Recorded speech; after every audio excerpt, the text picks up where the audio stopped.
On a espéré, alors que depuis mai 2022, des localités tombent petit à petit, on a espéré, sans doute naïvement, que ce qui se passe maintenant n'arriverait pas.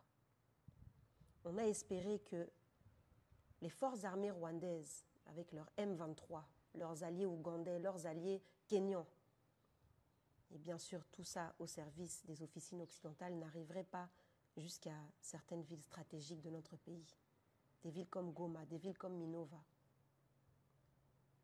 Mais dans ce monde où les règles du jeu sont décidées par des barbares occidentaux, en costume cravate, pour qui faire du profit dépasse toute autre forme de logique. Le plan de balkanisation du Congo suit son cours avec toute la manipulation psychologique qu'il y a autour. Les ennemis du peuple congolais, qu'ils soient occidentaux ou africains, continuent dans cette folie meurtrière qui les rend si riches en dollars. Ça, c'est la situation actuelle.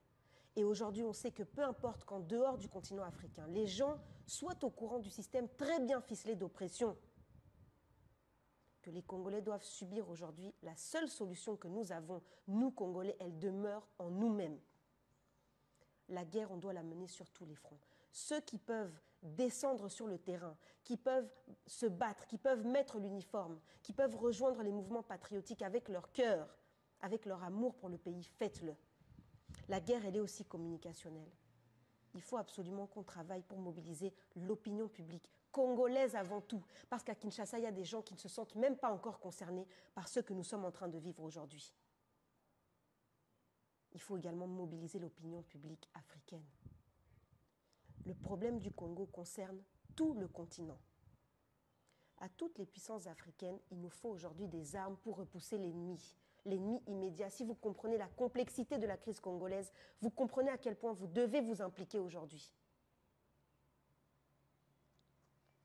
Il faut aussi des armes d'une autre forme pour combattre ces ordures qui, depuis leur petit bureau doré en Occident, organisent le chaos congolais à distance. Bien loin des fronts de guerre. Chacun peut aider. Chaque citoyen, partout où il est dans le monde, peut aider. Il y a plusieurs organisations aujourd'hui qui récoltent des fonds pour avoir de l'eau, des serviettes hygiéniques, des abris. Vous imaginez aujourd'hui tous ces enfants qui vont être traumatisés à vie, qui sont en train de se déplacer, qui marchent depuis 2 jours, qui ne savent même pas où ils vont dormir. Des handicapés, des mamans enceintes, des vieilles personnes. Chacun peut faire quelque chose, s'il vous plaît. Vous avez des cagnottes qui sont en train de tourner d'organismes très sérieux. Et enfin, les personnalités congolaises. Les artistes congolais qui ont des vues par millions, qui sont suivis par des millions de personnes. Depuis ces 2 derniers jours dramatiques, sur vos stories, on voit du divertissement. C'est bien. Continuez de vous divertir. Mais à un moment donné, il va falloir que vous leviez votre voix et que vous vous engagiez. Il faut le faire avant qu'il ne soit trop tard.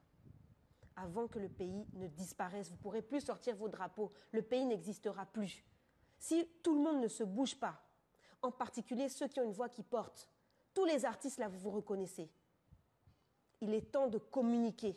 Il est temps de faire bouger le monde. Il est temps de faire comprendre qu'on est en train de vivre une crise inacceptable. Parce qu'avec votre voix, vous pouvez lever la population congolaise en elle-même. Parce que c'est ça dont on a besoin. Lever la population congolaise.